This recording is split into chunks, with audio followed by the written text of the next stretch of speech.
Good morning students. Admission of a partner या टॉपिकमध्ये आज आपण आणखीन एक प्रॉब्लेम सोडवणार आहोत. आजचा प्रॉब्लेमसुद्धा बोर्ड एक्झाममध्ये आलेला आहे. तुमच्या स्क्रीनवर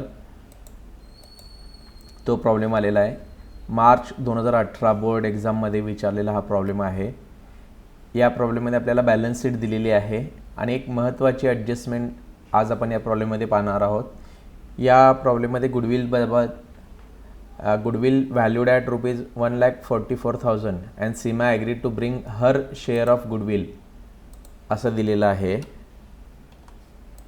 म्हणजे फर्मचं गुडविल दिलेलं आहे आणि नवीन पार्टनर त्याच्या हिस्सा इतकं गुडविल आणतोय. असा ॲडजस्टमेंटचा एक महत्त्वाचा प्रॉब्लेम आज आपण सोडवणार आहोत. व्हिडिओ पॉज करून तुम्ही हा प्रॉब्लेम प्रथम लिहून घ्या आणि मग आपण सोडवायला सुरुवात करूया.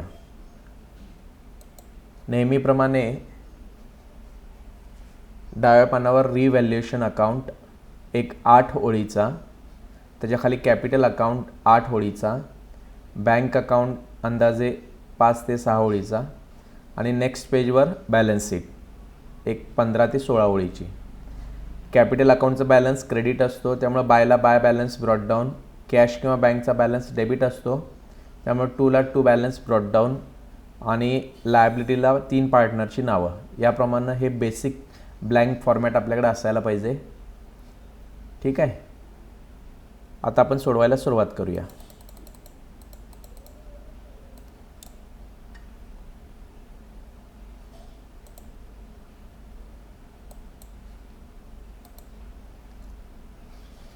The balance sheet of Meena and Hina, who shared profits and losses in the ratio of 2:1.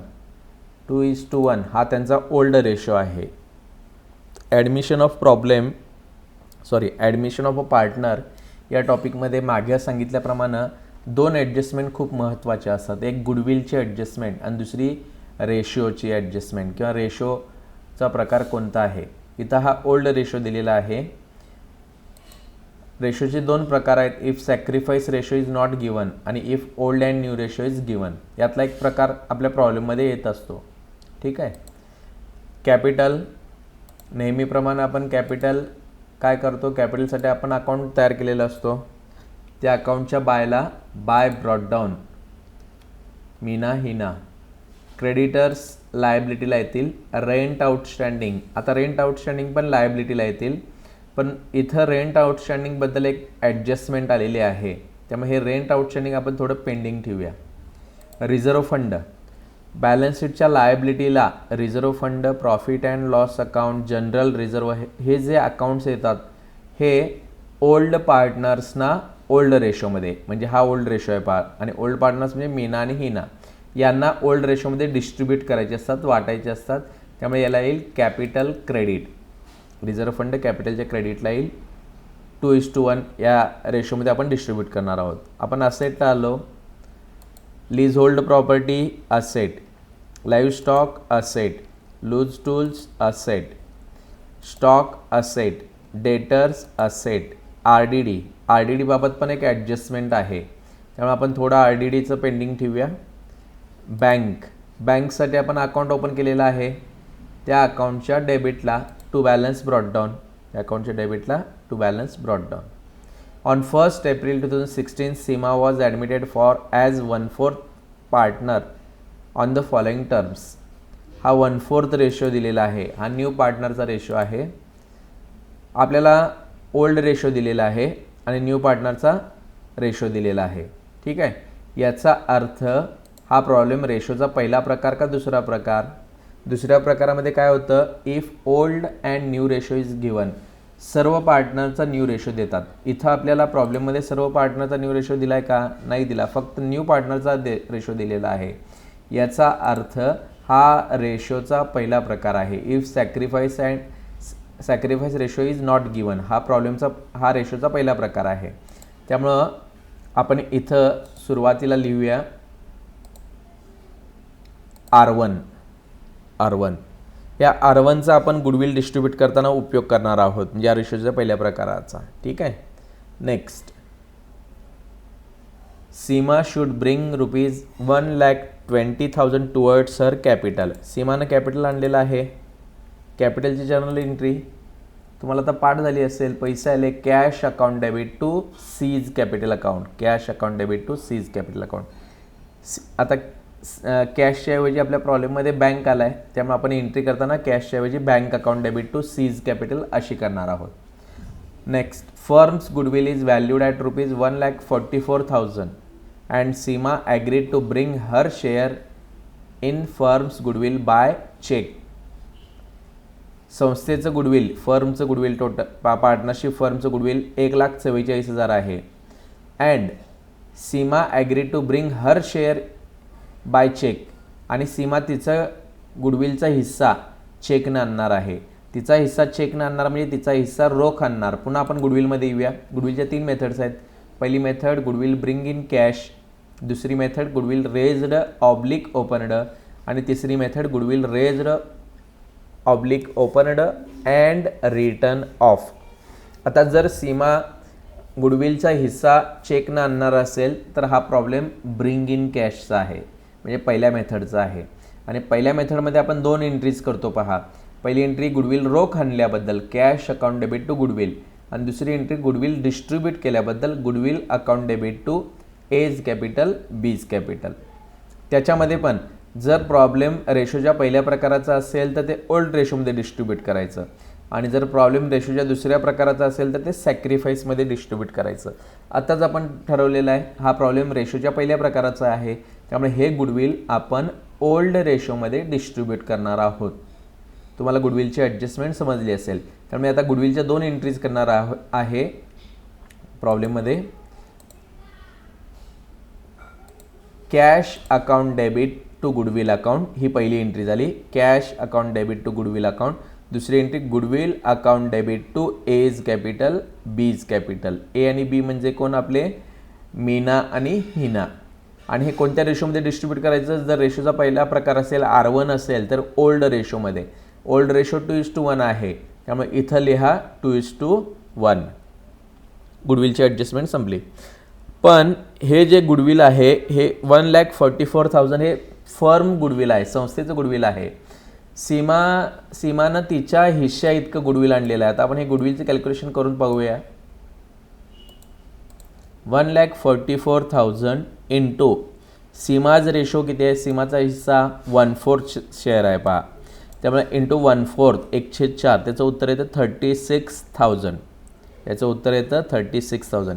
36,000 amount गुडविलची घ्यायची, म्हणजे 36,000च्या 2 एंट्रीज करायच्या. गुडविलची अमाऊंट कशी कॅल्क्युलेट केली लक्षात आलं.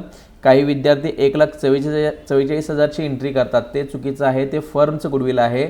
सीमानं तिच्या हिश्श्या इतकं, तिचा हिस्सा 1/4 म्हणजे तिनं 1,44,000च्या 1/4 गुडविल आणलेलं आहे. 1,44,000 गुणिले 1/4 याचं उत्तर येतं 36,000. त्यामुळं ह्या ज्या गुडविलच्या एंट्री आहेत, पहिली कॅश टू गुडविल 36,000 येईल. Next goodwill to A's capital B's capital ती पण 36,000ची जर्नल एंट्री आपण करणार आहोत. Reserve for doubtful debts should be maintain at 7.5% on debtors. RDD 7.5% maintain करायचं आहे. आपण डेटर्सला तुम्ही टिक मार्क करा, मी हायलाईट ऑलरेडी केलेलंच आहे. इथं डेटर्सवर RDD 7.5% आपण कॅल्क्युलेट करणार आहोत.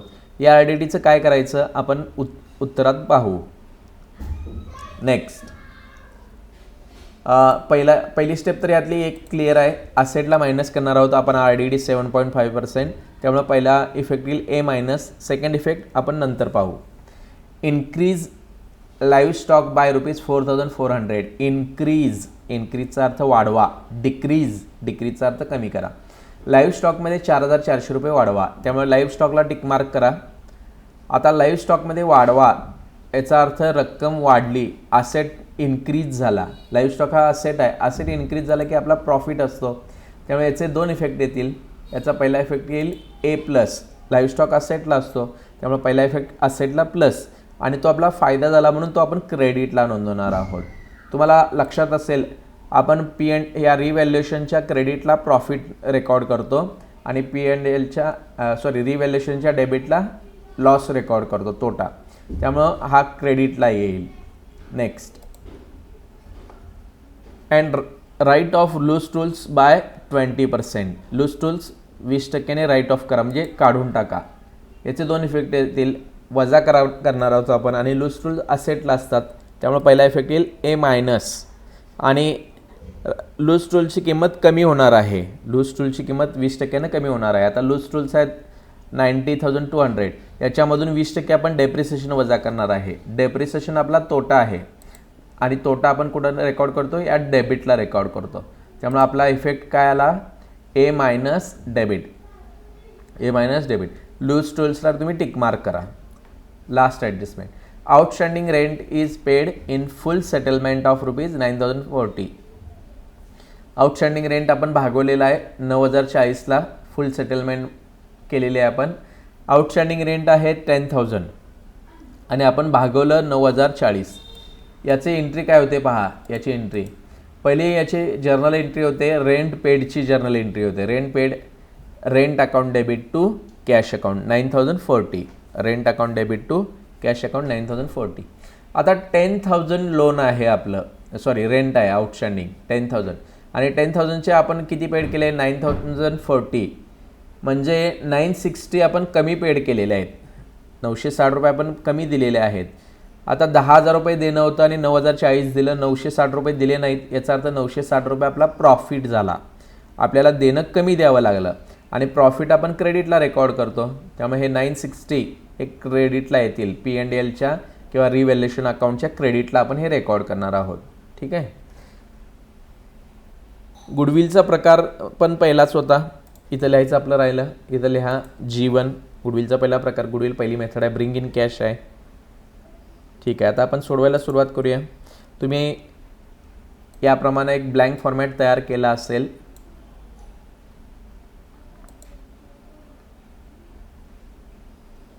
Capital by brought down 1,34,000 and 1,20,000. Capital brought down करायचं आणि न्यू पार्टनरच्या कॉलममध्ये डॅश करायचा. कॅपिटल ब्रॉट डाऊन करायचं आणि न्यू पार्टनरच्या कॉलममध्ये डॅश करायचा. 1,34,000, 1,20,000. नेक्स्ट, क्रेडिटर्स लायबिलिटीला रेकॉर्ड करा 53,800. क्रेडिटर्स 53,800. क्रेडिटर्स टिकमार्क नाही आहे, त्यामुळे आउटरला येईल 53,800. Next, rent outstanding. रेंट आउटस्टँडिंगची ॲडजस्टमेंट मी पेंडिंग ठेवायला सांगितलेलं आहे. इथं आपण ते पूर्ण करणार आहोत, त्यामुळे इथं पेंडिंग ठेवूया रेंट आउटस्टँडिंग. रिझर्व्ह फंड येईल कॅपिटलच्या क्रेडिटला. रिझर्व्ह फंड कॅपिटलच्या क्रेडिटला 2:1 या रेशोमध्ये आपण रिझर्व्ह फंड डिस्ट्रीब्यूट करणार आहोत. रिझर्व्ह फंड 2:1 या रेशोमध्ये डिस्ट्रीब्यूट करणार आहोत बाय रिझर्व्ह फंड. त्याचं डिस्ट्रीब्युशन येतं फर्स्ट पार्टनर 4,800, सेकंड पार्टनर 2,400, आणि न्यू पार्टनरच्या कॉलममध्ये डॅश येईल. By reserve fund 4,800, 2,400. Next, liability side संपलेली आहे.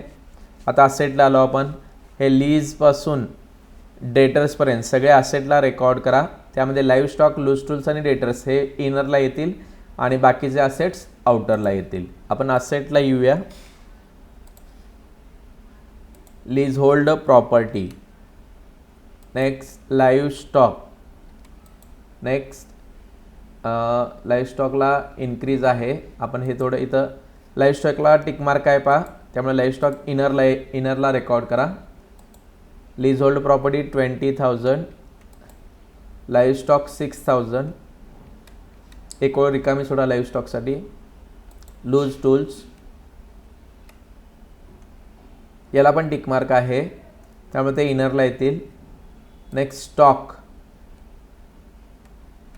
स्टॉक नंतर डेटर्स. Loose tools 90,200, stock ₹86,800. डेटर्सला टिकमार्क आहे, त्यामुळे इनरला येतील 48,000. RDD आपण नंतर सॉल्व करणार आहोत. बँक बँक अकाउंट आपण तयार केलेला आहे, बँक अकाउंटच्या डेबिटला येईल to balance brought down, to balance brought down rupees 75,400 bank brought down केलेलं आहे आपण.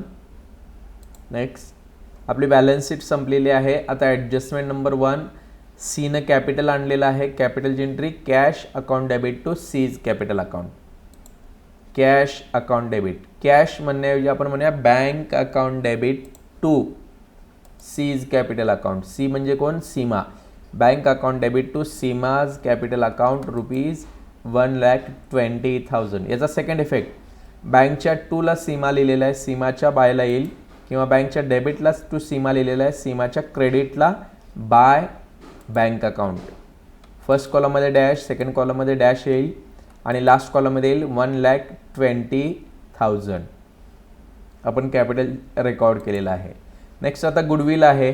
गुडविलच्या 2 एंट्रीज आहेत. पहिली एंट्री कॅश टू गुडविल, दुसरी entry goodwill to A's capital B's capital. हे ओल्ड रेशोमध्ये डिस्ट्रीब्यूट करायचं आहे. पहिली एंट्री करूया आपण cash account debit to goodwill account. Cash ऐवजी bank account debit to goodwill account. Bank account debit to goodwill account rupees 36,000. अगोदर सांगितल्याप्रमाणे याचा सेकंड इफेक्ट गुडविल अकाउंटच्या क्रेडिटला होतो. आपण गुडविल अकाउंट तयार केला नाही, आपल्याला प्रॉब्लेममध्ये तयार करायला सांगितलेला नाही, त्यामुळं आपण तयार केलेला नाही आहे. तुम्ही जर तयार केला असेल तर त्याच्या बायला लिहा बाय बँक अकाउंट. ही झाली पहिली एंट्री. दुसरी entry goodwill account debit to A's capital B's capital credit. Goodwill account debit to capital account credit. म्हणजे याचा इफेक्ट कुठं येईल? कॅपिटल अकाउंटच्या क्रेडिटला येईल बाय गुडविल अकाउंट. आणि हे डिस्ट्रीब्यूट करायचं आहे ओल्ड रेशोमध्ये. डिस्ट्रीब्यूट करायचं आहे ओल्ड रेशोमध्ये. पहिल्या पार्टनरला त्याचं डिस्ट्रीब्युशन येतं 24, 12,000 आणि न्यू पार्टनरच्या कॉलममध्ये येईल डॅश, कारण हे फक्त ओल्ड पार्टनर्सना ओल्ड रेशोमध्ये डिस्ट्रीब्यूट करायचं असतं. गुडविलच्या एंट्रीज संपल्या.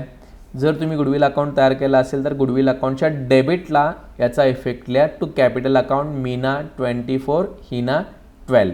नाही तयार केला तरी चालतं.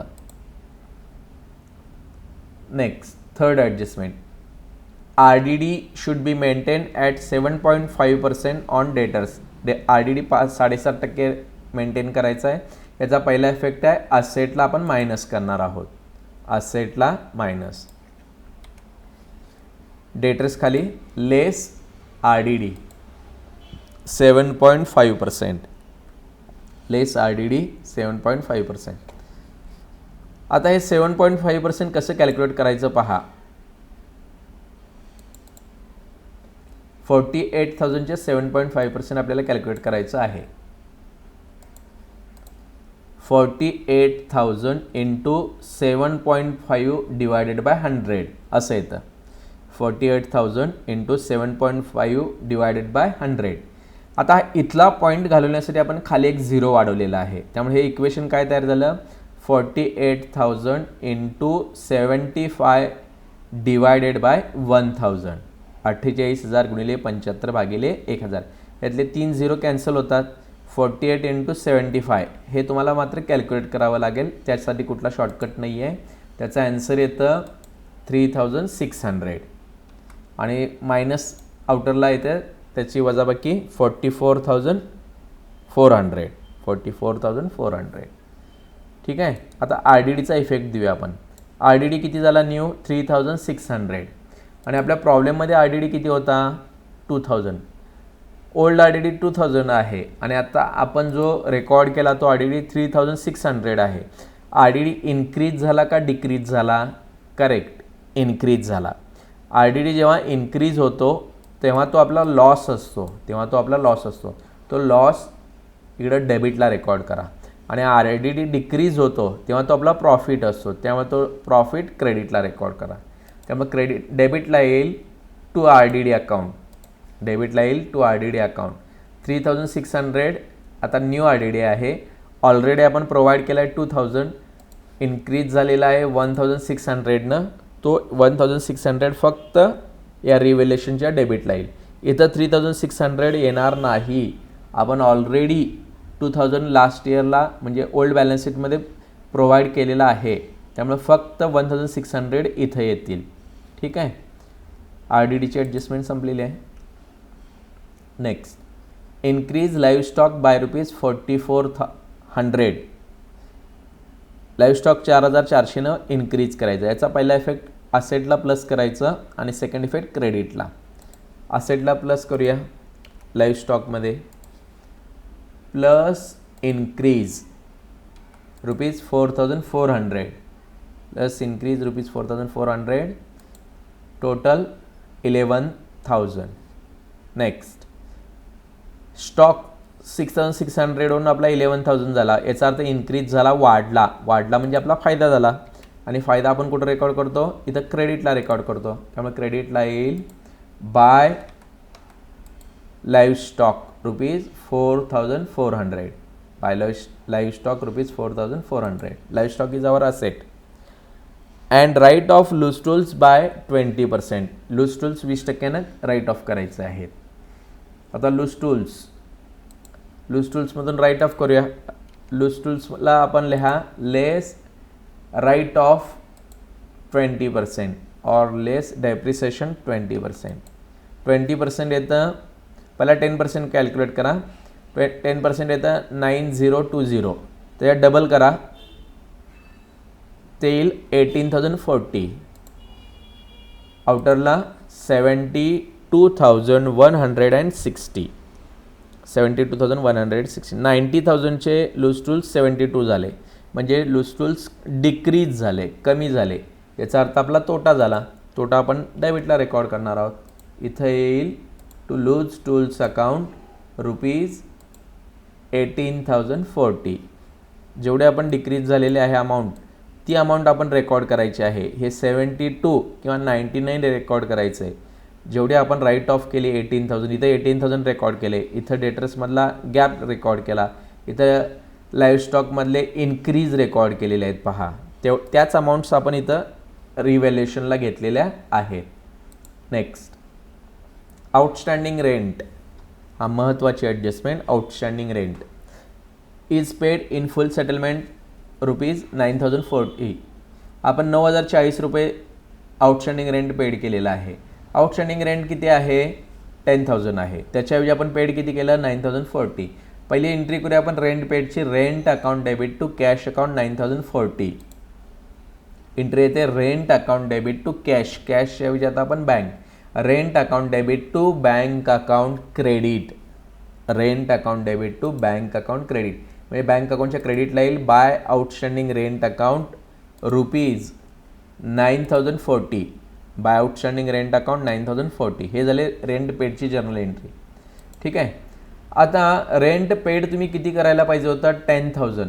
आणि 10,000च्या ऐवजी तुम्ही पेड किती केलं? 9,040. म्हणजे कमी पेड केलं. कमी पेड केला.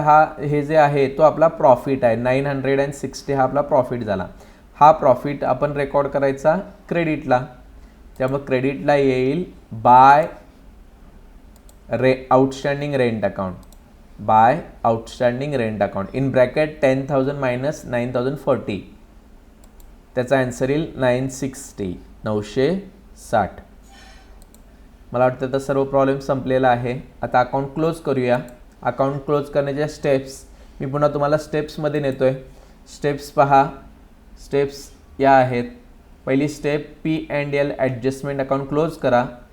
म्हणजेच P&L ॲडजस्टमेंट म्हणजेच कोणता अकाउंट? आपला रिव्हॅल्युएशन अकाउंट. या अकाउंटला दोन नावं आहेत. एक रिव्हॅल्युएशन अकाउंट म्हणतात किंवा P&L profit and loss adjustment account. ठीक आहे. स्टेप पहिली आपली काय सांगते? P&L ॲडजस्टमेंट अकाउंट बंद करा. या अकाउंटला येणारा फरक ओल्ड पार्टनर्सना ओल्ड रेशोमध्ये वाटा. ओल्ड पार्टनर्सना ओल्ड रेशोमध्ये. आपण स्टेप वाईज जाऊया. पहिली स्टेप कंप्लीट करूया. P&L ॲडजस्टमेंट म्हणजे हा रिव्हॅल्युएशन अकाउंट क्लोज करूया.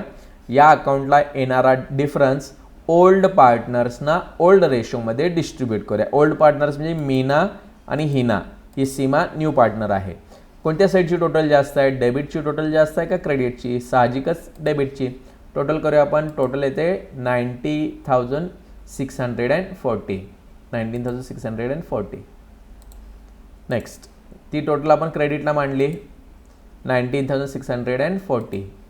इथून इथंपर्यंतची टोटल तुम्ही साईडला करा, ती टोटल येते 5360. या 90मधून 5360 गेले, ॲन्सर आलं 14,280. हा लॉस आहे. याला लॉस ऑन रिव्हॅल्युएशन असं म्हणायचं आहे. याला काय म्हणायचं? Loss on revaluation. याचा क्वेश्चन येतो, मी पाठीमागच्या एका व्हिडिओमध्ये तुम्हाला हे ऑब्जेक्टिव्ह समजून सांगितलेलं आहे. Debit balance of revaluation account. Debit साईडची टोटल जास्त आहे. Debit balance of revaluation account, याचं उत्तर येतं लॉस ऑन रिव्हॅल्युएशन अकाउंट. हा लॉस आहे. हा लॉस ए आणि बीला त्यांच्या ओल्ड रेशोमध्ये डिस्ट्रीब्यूट करायचा. त्यामुळे इथे येईल बाय कॅपिटल अकाउंट. मीना त्याचा ओल्ड रेशो आहे 2/3, हिना 1/3. 2/3 आणि 1/3मध्ये हे डिस्ट्रीब्यूट करणार आहोत आपण.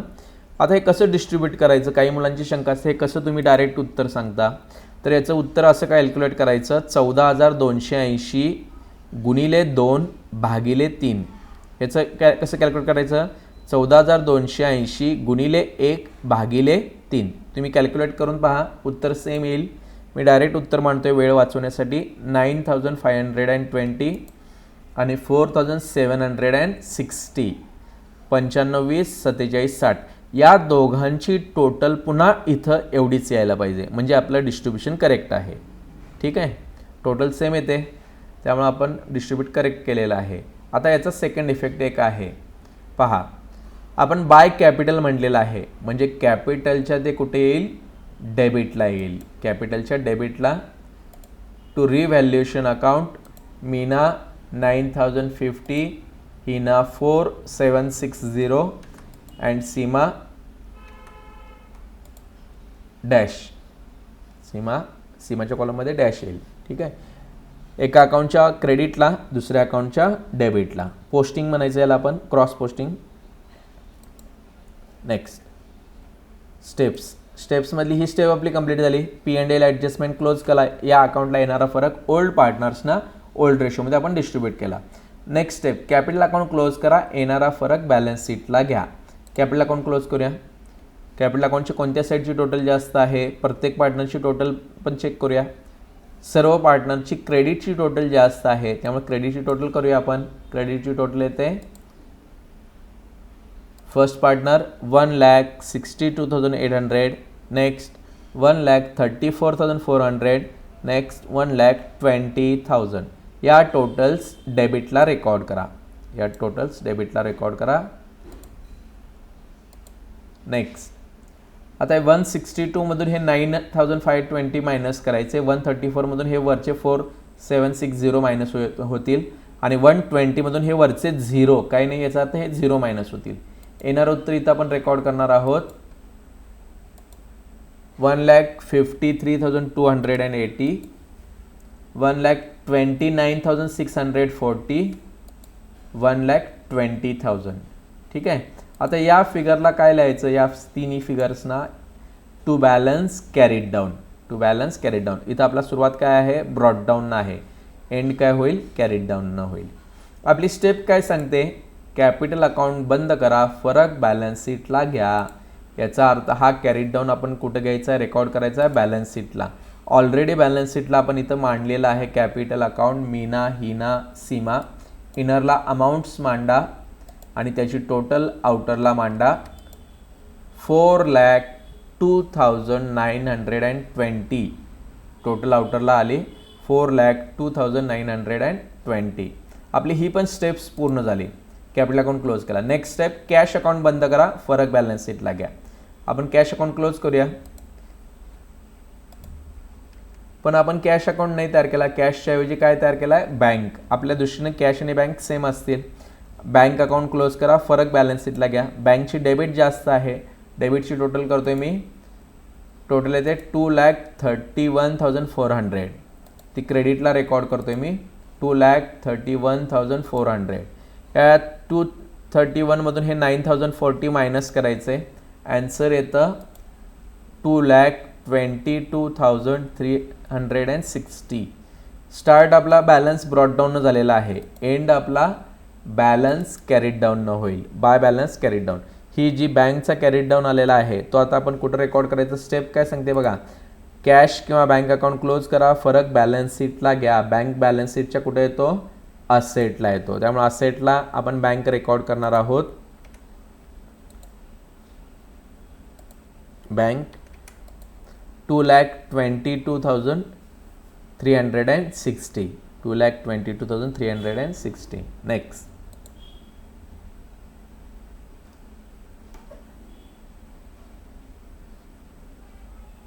स्टेप्समध्ये येऊया. बॅलन्स शीट टॅली येईल. Last step balance sheet tally येईल. आता लास्ट स्टेप आपण कंप्लीट करूया. पहा, आपला रिव्हॅल्युएशन क्लोज झाला, कॅपिटल क्लोज झाला, बँक क्लोज झाला. आता लास्ट स्टेप आहे आपली बॅलन्स शीट क्लोज करायची आहे. मी एकदा चेक करून पाहतो.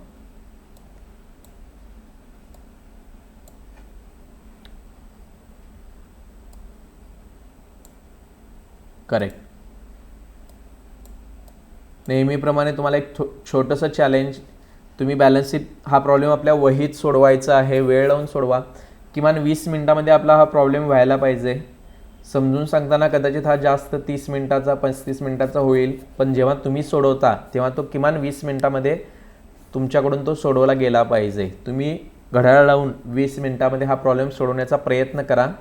आणि तुमची बॅलन्स शीट कोणत्या अमाऊंटला टॅली येते ती रक्कम मला या व्हिडिओच्या कमेंट बॉक्समध्ये कमेंट करायची आहे. ती रक्कम सांगायची आहे.